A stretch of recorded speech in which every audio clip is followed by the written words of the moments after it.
WCBI News at 6 starts now.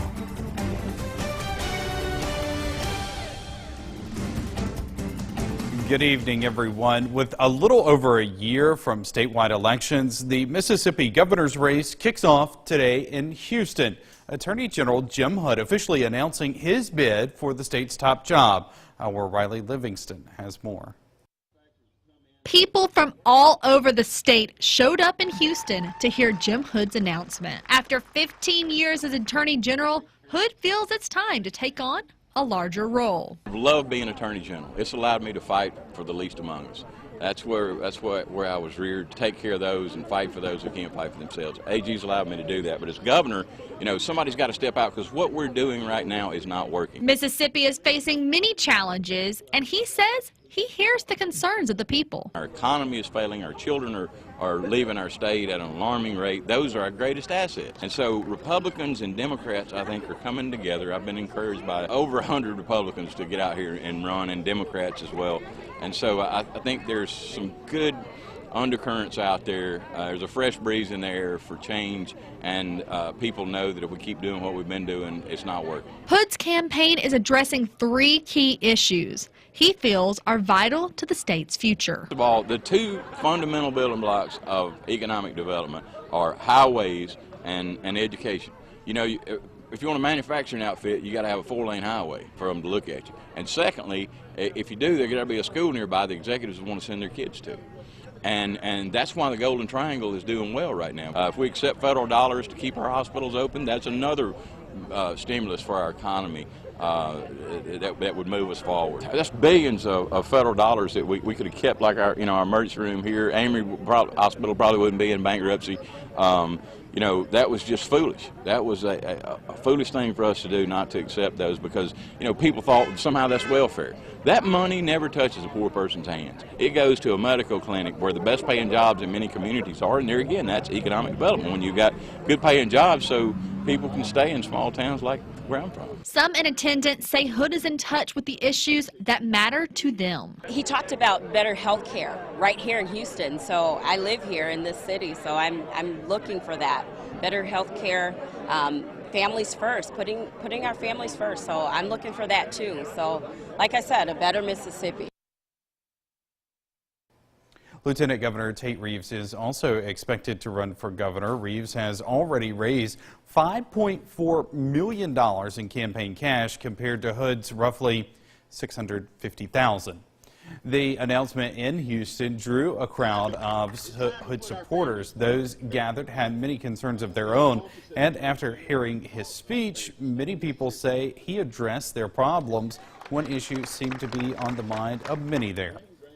I would really love to see more focus on education, and not just like saying that you're going to focus on education like many people in the past have done, but actually like putting forth the effort and like the financial aspect to it. Family first, and keeping people in Mississippi. I have 2 teenage sons that I would love to be able to see progress in our own state. I don't want to see them move away. I want them to grow right here in their hometown. No Republican has officially announced that they will run for governor. Time now to turn things over to Chief Meteorologist Keith Gibson, and he joins us with a warm first look at our forecast. Keith. Still very warm right now, 87 degrees at 6:03 in Columbus. A light wind from the southwest at about 3 miles per hour. It's a warm day. It's been a warm day. It will continue into this evening. Widespread 80s right now. The sun is getting ready to set, so yes, we're warm. Most of the deep south is warm right now, but once that sun goes down, the air will cool relatively quickly, so by 7 o'clock, upper 70s to around 80, mid to low 70s later this evening. Lows tonight likely down into the upper 60s, so another comfortable night, but well above the average. Tomorrow we stay warm too. Look at this, 91 degrees. Your full forecast is coming up. Starkville is going back to the drawing board on an annexation plan. Now a search firm will look at the numbers from a smaller area than was originally proposed. Our Jory Tennelly talks with city leaders and joins us in the studio with more. Jory. City leaders talked about what it takes to make a good annexation and the things it could bring to Starkville. They also talked about different areas they thought would be good to bring into the city. The mayor says the board is trying to find a spot everyone could be comfortable with and agree on. There's a magic number retailers look for when they're choosing an area to move into. Mayor Lynn Sproul believes that number is a population between 28 and 30,000. Right now, Starkville's population is at 25,000, but Sproul believes annexation would bump them up to that magic number. I have always thought that Starkville's growth is important, and I see us growing without being able to have a say-so in some of the things that are developing. So I think this annexation process is actually getting a little bit behind. I think we should have done it earlier so that we could control some of the development that we've had in town or had in the area. The Highway 182 corridor is an area Starkville would like to bring into the city limits. Sproul says that's where Starkville's growth has been in the last 10 years. Businesses, homes, and some apartments all sit out in this area. I think the residents who would be annexed would get a lot of benefits from having, number one, the best police department in the state, best fire department in the state. Those are the kinds of city services that come from that. It also gives them an opportunity to have a say in government, for example. They get to vote if they come into the city. Vice Mayor Roy A. Perkins says some residents don't see it that way. He thinks the city should listen to their concerns. I heard those remarks and comments, and I am a strong believer in family values, property values, because if I chose to live in the county initially and not in the city, then I do not want governmental regulations telling me where I need to live. Perkins says he believes the city needs to focus its attention on areas that are already in the city limits. There are areas in the city that as of October 3, 2018, and were annexed into the city in 1998 that do not have all of the city services. There are some roads that are still rock roads as we sit here with this interview. There are some places that have not received sewer. The board has not voted on the annexation matter at this time. The Fulton Chamber of Commerce is shutting down after aldermen stopped paying for the agency's leader. The city's budget omitted the $36,000 contribution that paid for the salary of Chamber Executive Director Mary Sue Boggs. City leaders weren't pleased with how profits from the Bluegrass Blues and Barbecue Festival were used. Fulton Mayor Barry Childers says it was a matter of economics. We used our hotel money on the Chamber of Commerce, our hotel money, and our hotel money has went down. You know, hotel taxes went down considerably, and so we cut the chamber. The city still plans to hold festivals, and there are plans to hire someone to promote the city and its events. A bittersweet day for firefighters in Macon. Longtime Chief Billy Whitehead is retiring. Whitehead has been with the department since 1979. Board of Aldermen officially accepted his retirement Monday. Assistant Chief David Estes will take over as chief. He's been with the department since 1993. Whitehead says he plans on spending his retirement doing what he loves most, hunting and fishing. We'll take you to the Imagine the Possibilities Career Expo that's coming up on WCBI News. You're watching WCBI's News at 6 with Joey Barnes. Welcome back, everyone. Thousands of North Mississippi 8th graders are taking a unique field trip where they are encouraged to dream big. It's part of the Imagine the Possibilities Career Expo. WCBI's Allie Martin was there and has more. For South Pontotoc 8th grader Jordan Reifers, tightening a lock washer nut while wearing utility gloves was no easy task. It's hard to grip onto this. The display in the energy section was one of 18 different career pathways students could explore. It's a sample of astronaut ice cream that has been dehydrated. It can just give you new ideas, like what you want to do that you never thought you would want to. In 9th grade, these students will start choosing courses that line up with possible career paths. Students can visit with people such as Hunter Jones at the Toyota exhibit. Jones is in the Advanced Maintenance Technician program through ICC. He is able to work at Toyota while taking classes and has valuable advice for the 8th graders. Robots and everything like that is going to be the future, and it's also just fun to play with, and it's not just really hard to learn, and it can also be fun and very educational at the same time. The United States Air Force has exhibits for many career paths. while I'm partial to the pilot career field, I'm happy to talk about and support some of the other folks we have here today. We have air traffic control, aerospace physiologist, our medical professionals, as well as our security forces personnel out here doing multiple demonstrations, just kind of educating students on what is out there other than just flying in our military. Taser demonstrations draw a large, curious crowd of onlookers. On Wednesday afternoon, after Imagine the Possibilities wrapped up for the 8th graders, it was open to the public and local teachers. It gives you an idea of how to prepare your students for the future and what they can be interested in, and you can help them when they're thinking about decisions of their future and their career, because you're with them every day. More than 7,000 8th graders will have visited the expo when it finishes Thursday. Allie Martin, WCBI News. A taser looked rough. Well, the students, they'll be taking the lessons they learned back to class with them. Teachers are tailoring lessons plans for students in the weeks after the expo.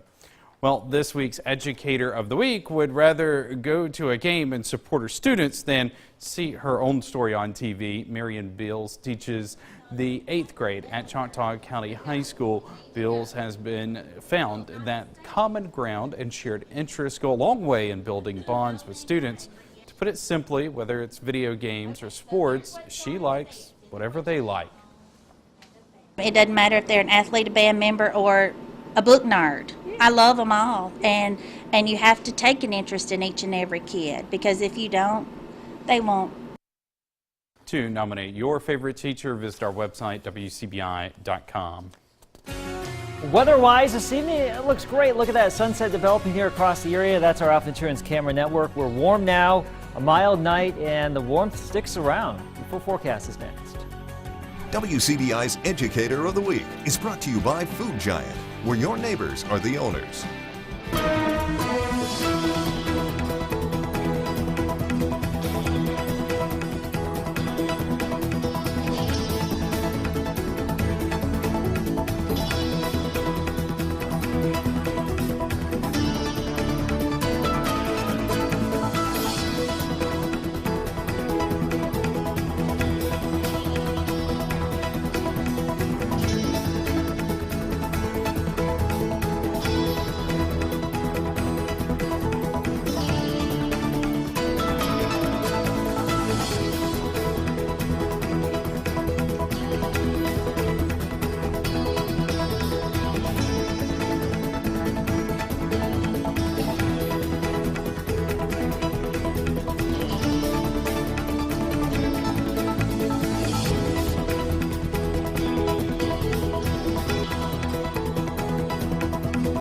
Your first alert forecast with Chief Meteorologist Keith Gibson.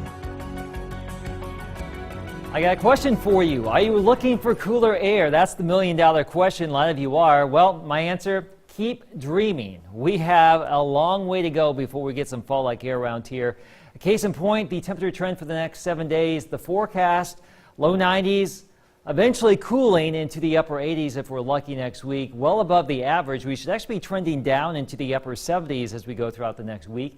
And that's during the day. This is at night too. Upper 60s to mid 60s for lows. The average now down into the 50s. So warm during the night, warm during the day. And this will just continue for the rest of the work week, the weekend, next week. The jet stream is going to be in this persistent pattern here. Cooler or cold air back to the north. Down here in the deep south and the southeast, we stay warm. Pretty dry too. Limited rain chances today. Notice how these clouds aren't too vertical. Yesterday we had some taller clouds, some showers and storms around on an isolated basis, but at least we had some rain. Today, more fair weather cumulus clouds, no rain out there. And these are current numbers down to 82 in Starkville. So notice how we're beginning to cool down rapidly now that the sun is about ready to set. 85 in Winona, still 87 at the Air Force Base. So it's still warm, but after sunset by 7 or shortly thereafter, we should all be in the upper 70s. Rain down to our south today, down closer to the coast. Big time storms erupting out here in Wisconsin, Michigan, Minnesota. Severe thunderstorm warnings and tornado warnings here. A tornado watch goes until 11 o'clock up there. We're in the heat. There is some fall-like air behind that strong thunderstorm activity, and this stretches all the way back into Canada. That's where it is. That's where that fall feel is, but that's where it's going to stay. These are numbers across the deep south right now. Mississippi, Alabama, mid to upper 80s. But some spots getting closer and closer to 80 as that sun goes down. Lows tonight under mostly clear skies into the upper 60s.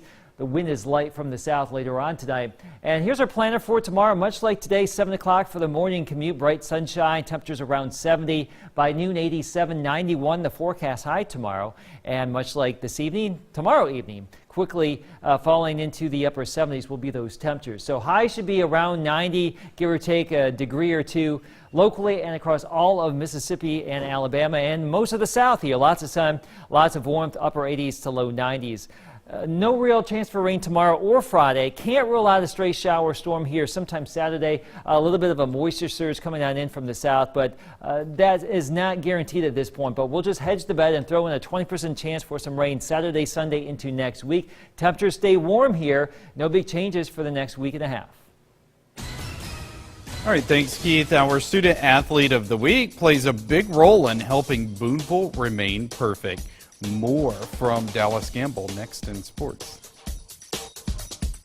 WCBI Sports with Tom Ebel is brought to you by your local Ford dealers. Go further. At the halfway point of the high school football season, the Boonville Blue Devils are one of the only remaining undefeated teams in our area.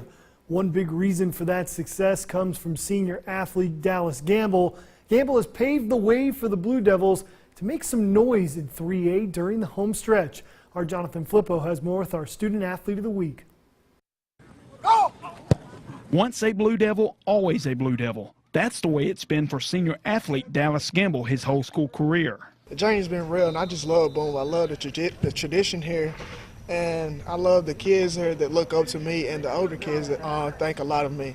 And I like the guys that paved the way before me, that played before me here out here in Boonville High. Gamble is a three-sport athlete playing football, basketball, and running track. And his performance off the field is just as impressive, maintaining a 3.5 grade point average. It's been getting easy on my long ride here, but it's just like you just got to have time, like after practice, that's when you got to really just lock in his school. You got to always just stay focused. But Dallas's dedication doesn't stop at school. He's also involved with the community and church organizations. Coaches and teammates also know what they can expect from him. He's really involved with FCA. You know, we have canned food drives. He gets involved with all those activities. He goes and reads to the kids at Anderson, the elementary school. So he's kind of a good spokesman and a good leader, you know, within the school system as well as out here. He's good encouragement, good leader in the classroom. He's good. He want to make good grades all the time, just for an athlete, for him to have scholarships and stuff. Each Friday before game time, Gamble has a tradition, a ritual to get him motivated before he plays under the lights. I actually read my Bible, and I read a chapter a day before my game, and I pray before my game, and I listen to some pump music before a game. Dallas is already looking past graduation. He's got his sights set on playing at the next level, looking at 5 possible colleges. But his professional career may take him to the sidelines as a sportscaster.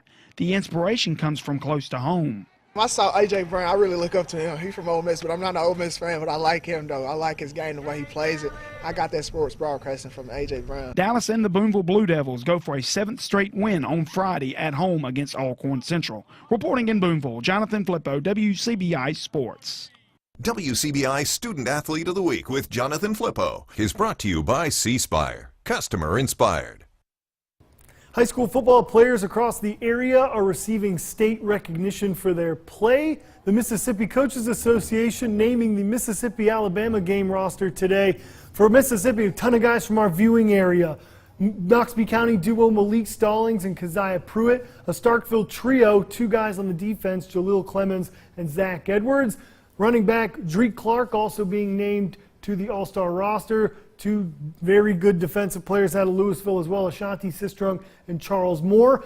Knoxville and Louisville, now 4 guys in the Mississippi-Alabama game. That's our game of the week this week for the end zone. Lafayette's Brandon Turnage, also an Under Armour All-American, joined by Charles Moore. And then to wrap up the list, 2 guys from Tupelo, Jordan Jernigan and J-Rock, Jaquarius Williams, along with West Point's Jalen Webb and Nanawaya's Caleb Warren. So if you're tracking at home, of the Mississippi-Alabama roster, 8 for Ole Miss, 5 for Mississippi State, 3 for Memphis, 2 for Bama and Auburn. Also, the Bernard Blackwell Classic had 23 guys from our viewing area. I'd be here all night. Go to our website, WCBI.com, for the full rosters. That's it for sports. Last look at your weather is next.